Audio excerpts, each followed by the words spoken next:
kebahagiaan yang sama, peluang untuk mendapatkan kesempatan hidup bahagia yang sama. Aku yakin kesulitan yang dihadirkan engkau padaku adalah hanya cara engkau untuk membuat aku menjadi tambah terampil menyelesaikan masalah hidupku. Jadi sumber penderitaan manusia di sini. Kalau sumber penderitaan manusia belum ketemu, kebahagiaan tidak pernah ketemu. Walaupun ada yang mengatakan kebahagiaan itu adalah adanya di kebahagiaan orang lain. Kapan kita akan bahagia? Tepat saat kita bisa membahagiakan orang lain. Ketika kita bisa membahagiakan orang lain dan orang lain bisa dibahagiakan oleh tindakan kita, kita jauh lebih bahagia daripada orang yang kita bahagiakan. Yes, tapi itu dampaknya. Dan tidak mungkin ada orang tiba-tiba bisa membahagiakan orang lain kalau dirinya sendiri belum memiliki modal kebahagiaan. Jadi kuncinya sebetulnya harus memiliki sudut pandang yang baik di sini. Baik, tadi saya bilang pikiran yang menderitakan adalah pikiran yang menendang dan mencengkram. Kapan kita menendang? Kalau ada sesuatu yang kita tidak ingin, kita tendang jauh-jauh. Hati-hati loh. Semakin ditendang, yang tidak kita ingin itu semakin akan datang berulang-ulang. Sampai kita mengerti kehadirannya. Semakin menendang, semakin datang berulang-ulang. Lalu bahagia ketika kita mendapatkan yang kita inginkan? Hati-hati. Begitu kita mendapatkan yang kita inginkan. Setelah kita mencapai kepuasan karena mendapatkan yang kita inginkan. Saya tanya ibu bapak yang sudah punya pengalaman. Puncak kepuasan karena sudah memperoleh yang diinginkan apa? Bosan. Dan bosan itu pasti sumber penderitaan. Lihat orang-orang yang bosan pasti galau. Betul nggak? Ya, sekarang dulu pengen punya mobil baru. Sekarang saya tanya, yang sudah punya pengalaman beli mobil baru, berapa lama sih bahagianya? Sebentar, 1 minggu, bahkan berikutnya kegesrek sedikit, menderita. Betul nggak? Kehujanan sedikit, menderita, kan gitu? Betul nggak? Iya. Iya. Lagi jalan-jalan di mall, menderita. Kenapa? Dikit-dikit lihat mobil. Takut hilang. Dulu nggak punya mobil, jalan-jalan di mall bahagia. Kok setelah punya mobil, jalan-jalan di mall nggak bahagia?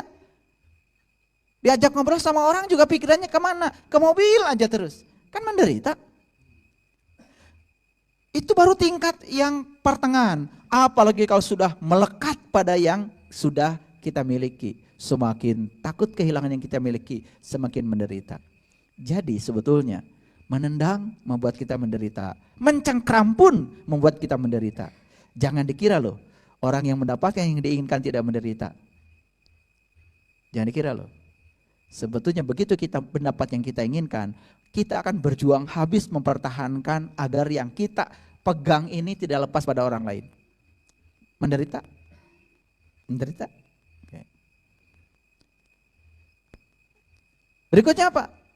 Penderitaan berikutnya. Tadi mempertahankan supaya yang kita dapat itu tetap di tangan kita. Berikutnya apa? Mulai mencintai. Maka takut kehilangan. Maaf ya, penderitaannya orang yang tidak punya uang itu susah. Dan penderitaannya orang yang punya uang takut kehilangan uang. Sebetulnya kalau kita mau masuk ke dalam, penderitaannya sama. Lebih susah yang punya uang bisa jadi. Karena apa? Gak tenang hidupnya. Betul nggak? Iya. Mau tidur aja kan mikir dulu. Sudah dikunci belum? Kan gitu. Betul nggak? Pagar udah dikunci belum? Kan gitu. Betul nggak? Satpam ada nggak? Tangan jauh. Awas ya. Jangan ngantuk. Mau tidur? Aduh takut satpam ngantuk. Bangun lagi. Menderita nggak?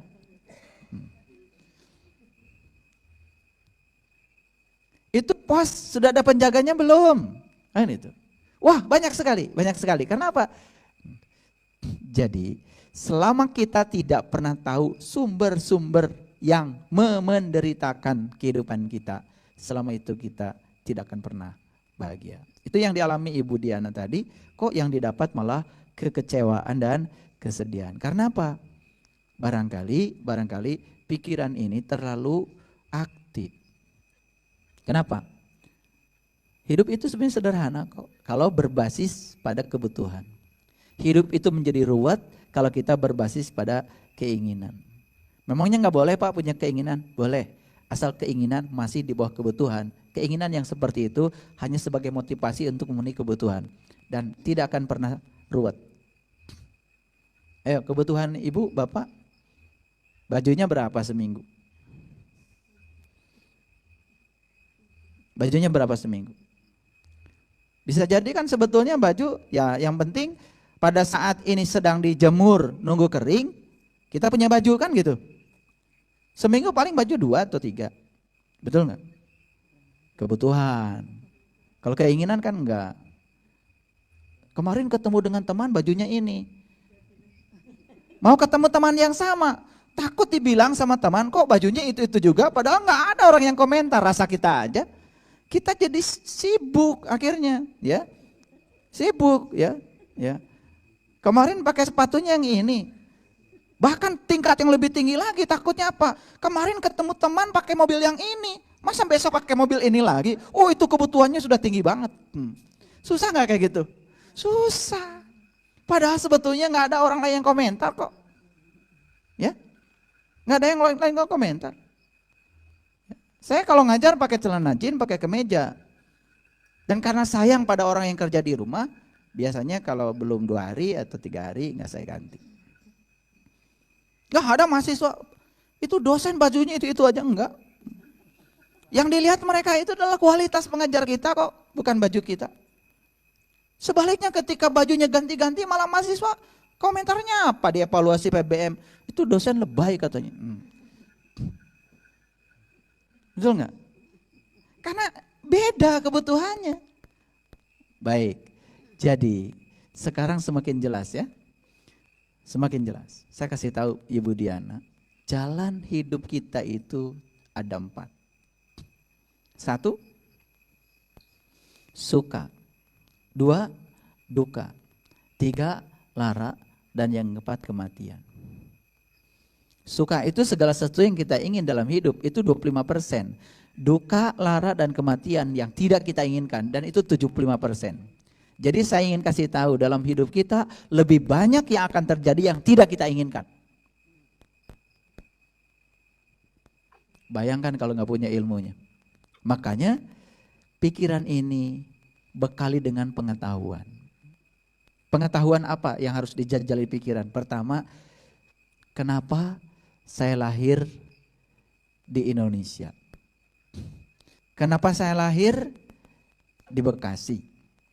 Kenapa saya lahir dari ibu yang itu? Kenapa saya lahir dari ayah yang itu? Kenapa anak-anak yang didekati dengan saya kok yang ini?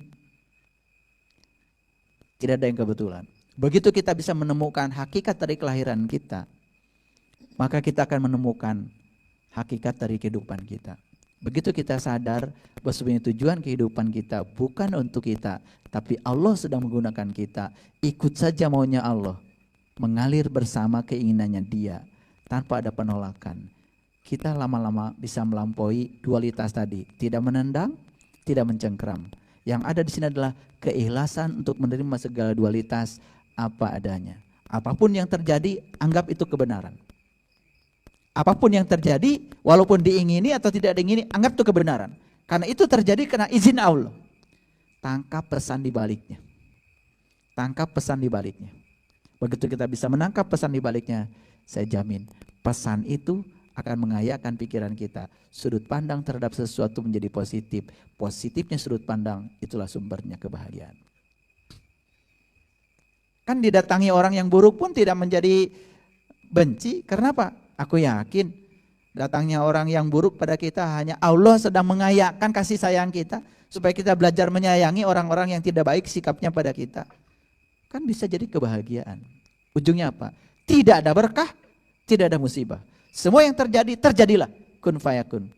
Dan itulah kebenaran. Terima apa yang terjadi apa adanya sebagai sebuah kebenaran. Karena di balik itu ada pesan-pesan yang sedang dipesankan Allah pada kita. Disitulah kita baru bisa mulai meniti kebahagiaan. Itu. Ini pertanyaan-pertanyaannya luar biasa. Sulit-sulit ya dijawab. Sehingga saya harus mendeskripsikan jawabannya ya supaya semuanya bisa tidak puas. Tapi setidak-tidaknya sudah mendapatkan gambaran. Oh, pantesan. Selama hidup yang saya dapat adalah kekecewaan dan penderitaan. Kenapa? Lupa bahwa sebetulnya kita hidup dengan pikiran yang memenderitakan. Nah, pikiran yang memenderitakan itu dua. Karena di pikiran ini satu, tidak ada pengetahuan. Yang kedua apa? Yang kedua ada kesombongan. Akibatnya kan kehidupan kita, pikiran kita menjadi tolol. Mohon maaf. Jadi kuncinya itu. Nah, di mana sumber kebahagiaan? Sumber kebahagiaan adanya pada Allah. Karena Allah itu tidak pernah tidak bahagia. Di setiap saat, di setiap apa, bagi Allah itu indah. Semuanya baik-baik saja. Yang terjadi, terjadilah. Kenapa? Karena Allah sudah bisa menerima dualitas dan melampaui semuanya. Nah, kita ini sering terjebak oleh dualitas dan belum bisa melampauinya. Itulah sumber penderitaan. Sulit untuk bahagia. Ya, jadi yang tidak punya uang sedih, yang punya uang juga sedih. Yang tidak punya uang susah, yang punya uang juga susah. Kesusahannya kira-kira sama. Bisa jadi yang banyak uang malah lebih susah. Rasa takutnya lebih banyak daripada yang tidak. Hati-hati, di balik berkah ada musibah, dan di balik musibah ada berkah. Makanya eling lan waspada itu ajarannya orang Jawa ya. Itu adalah ajaran kebahagiaan sebetulnya. Kapan kita harus eling? Saat dapat musibah. Tenang aja, di balik musibah pasti Allah mengirim berkah. Gunung meletus, tenang aja, nanti tanah kita jadi subur. Tenang aja, panen yang setahun cuman 1 kali, nanti setahun panen 3 kali. Karena mineral dari perutnya bumi dikeluarkan untuk menjuburkan tanah kita. Orang yang kayak gitu kan tenang aja. Begitu gunung menyubur, tenang aja. Allah sedang mengirim pasir beton buat dijual ke kota, biar proses pembangunan jalan tol. Nanti kamu akan bisa jual, kamu jadi orang kaya. Di kampung saya tuh di Tasik ya, semua orang jadi punya mobil bagus-bagus. Dulu awalnya bilang, wah ini musibah, sekarang bilangnya berkah. Karena kita tidak sabar, episodenya belum selesai sudah menjustifikasi seakan-akan Tuhan itu tidak adil, ngasih bencana. Gak ada bencana bagi Tuhan. Gak ada bencana. Semua yang terjadi adalah kebenaran. Di kesadaran ini hidup tuh menjadi sangat mudah, tidak terombang-ambing. Kalau harus pensiun, pensiun saja. Kalau harus bekerja di sebuah perusahaan dan kita tidak terpakai lagi, yakin saja Allah sedang membukakan pintu lain yang lebih baik dari itu. Tidak terima PNS, tenang aja. Siapa tahu Allah mau jadikan kita pengusaha.